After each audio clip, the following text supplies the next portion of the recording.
Assalamualaikum warahmatullahi wabarakatuh. Para pemirsa, satu hari satu ayat, kajian tafsir inspiratif yang dimuliakan oleh Allah Subhanahu wa taala.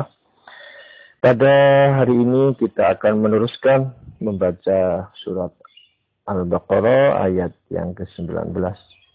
Bismillahirrahmanirrahim. Au kasayyibin minas samaa'i fihi dhulumatun wa ra'dun wa barqun yaj'aluna asabi'ahum fi adhanihim minas sawa'iqi hadaral maut wallahu muhitun bil kafirin.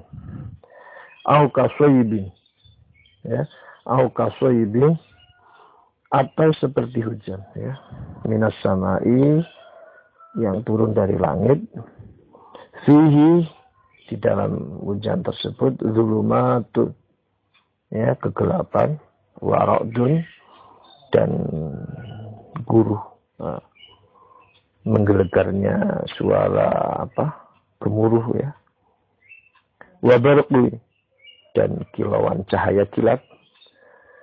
Semua itu yaj'aluna, ya, menjadikan mereka, maksudnya orang kafir, ya saya kira kebanyakan manusia lah, asabi'ahum, jari-jari mereka, fi azanihim, diletakkan di telinga mereka, minas sawa'iqi, dari suara petir, untuk menutup, ya, karena takut hadarul maut, ya, mereka takut akan kematian.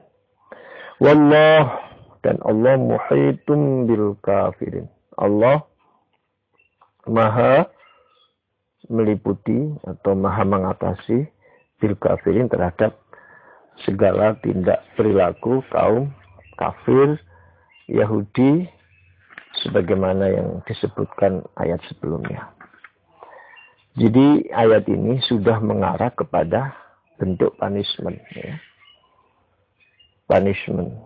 Tapi belum sepenuhnya menunjukkan bahwa orang ini akan disiksa oleh Allah Subhanahu wa taala.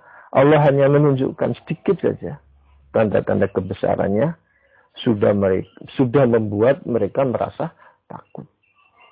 Ya, sudah menggigil, merasa takut akan kematian. Padahal sebelumnya mereka sombong sekali, ya. Karena apa? Mereka menganggap telah berhasil melakukan konspirasi, ya. Ayat sebelumnya dijelaskan bahwa orang kafir Yahudi, ya, orang-orang munafik itu merasa bahwa mereka berhasil. Oleh karena itu Allah menekankan wallahu muhitun bil kafirin. Sebetulnya Allah mampu mengatasi semua itu. Jangan menganggap Anda berhasil. Para pemirsa yang berbahagia, ayat ini Allah mulai memperlihatkan kekuasaannya di hadapan mereka. Berupa apa? Yaitu air hujan turun di tengah kegelapan. Ya, kalau hujan malam hari tentu bintang udah nggak kelihatan, bulan nggak kelihatan, gelap gulita. Ditambah dengan suara yang mencekam, suara guruh, wabarkum dan kilauan kilat. Ya, semua itu tentu membuat mereka takut akan mati. Bayangkan tubuhnya menggigil, ya, matanya gelap gulita.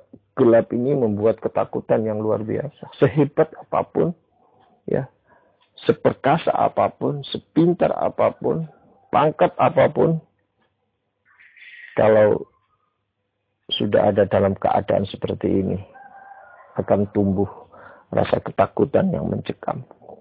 Takut akan kematian. Teori ini memang digunakan oleh orang-orang interogasi, ya, untuk agar orang itu mengaku, ya. Kalau kita lihat di orang-orang yang diinterogasi itu oleh kepolisian, katanya itu biasanya dikasih keadaan yang sangat dingin. Air sudah dikasih kipas, dikasih air, AC menggigil di tengah kegelapan, ya. Lalu suaranya dibentak-bentak, ya, fi dzulumati wara'tu. Nah, ada kilatan sedikit. Itu membuat mereka ketakutan dan biasanya baru mengaku. Jadi ayat ini menginspirasikan orang-orang melakukan interogasi itu. Saya kira diinspirasikan dari ayat ini. Suasananya menggigil, gelap, ya, dan dibentak-bentak. Disitulah tumbuh ketakutan dan biasanya mengaku. Para pemirsa, pendengar setia kajian tafsir inspiratif yang dirahmati Allah. Jadi ayat ini Allah mempertegas, ya. Allah mempertegas bahwa engkau wahai orang Yahudi, orang kafir Yahudi, jangan kamu merasa bangga karena kamu telah melakukan yukhadi'un Allah. Karena engkau telah melakukan konspiratif. Ya. Jangan merasa bangga. Jangan merasa itu keberhasilan kamu. Karena apa? Wallahu muhitun bil kafirin. Karena Allah mampu mengatasi itu semua. Janganlah kamu, wahai, ayat ini kan berjelas gitu, wahai kafir, janganlah kamu merasa bahwa kamu yastahzi'u, ya. Innama nahnu mustahzi'un, kamu merendahkan orang, mentertawakan orang beriman. Jangan merasa kamu merasa mulia dan orang yang kamu tertawakan itu bangga. Jangan merasa seperti itu. Karena Allah itu wallahu muhitun bil kafirin. Sebetulnya Anda sendiri itu yang hina. Karena Allah akan mengatasi semuanya. Wahai munafik, kata Allah, jangan kamu merasa berhasil, ya. Dengan kemunafikan kamu melakukan pencitraan, seolah-olah kamu bisa menipu, mengkelabui orang-orang beriman ketika itu. Karena wallahu muhitun bil kafirin, Allah mampu mengatasinya. Buktinya, nah, baru saya tunjukkan oleh Allah. Kan begitu ayat ini. Baru saya tunjukkan kebesaranku. Baru saya turunkan air hujan. Baru saya beri kegelapan. Baru saya tunjukkan suara gemuruh. Baru saya perlihatkan kilauan kilat. Engkau sudah menggigil dan merasa ketakutan. Artinya apa?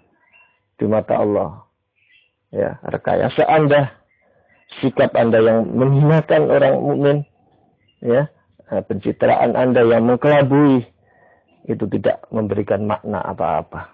Justru itu akan membawa hidup kamu pada lebih kesengsaraan. Itulah saya kira ayat itu menggambarkan, ayat ini sebetulnya menggambarkan betapa kebesaran Allah Subhanahu wa Ta'ala mampu mengatasi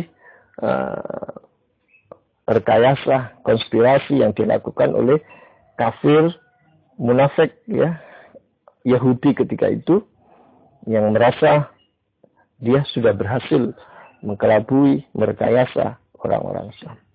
Ini patut menjadi inspirasi kita semua.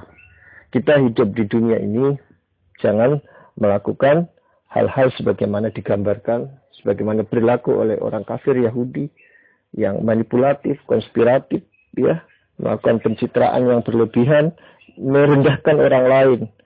Karena semua itu akan menjadi sebab Anda akan berhadapan dengan Allah Subhanahu wa Ta'ala. Anda akan berhadapan siksa Allah Subhanahu wa Ta'ala. Anda akan menghadapi kematian dan mempertanggungjawabkan semua perbuatan itu di hadapan Allah. Karena wallahu muhitun bil kafirin. Karena Allah itu mampu mengatasi seluruh perilaku-perilaku buruk yang dihadapi oleh kafir, munafik, Yahudi ketika itu. Dan tentu ini patut menjadi renungan kita bersama. Bahwa apa? Bahwa kelak kita akan mempertanggungjawabkan seluruh apa yang kita perbuat. Sekian saya kira itu yang penting, yang menjadi perhatian kita. Semoga kita bisa mengambil iktibar, membangun kesadaran, ya, bahwa pertanggungjawaban itu di hadapan Allah sebagai zat yang maha adil, maha kuasa, ya, dan kita tidak akan mampu berdaya apa-apa. Assalamualaikum warahmatullahi wabarakatuh.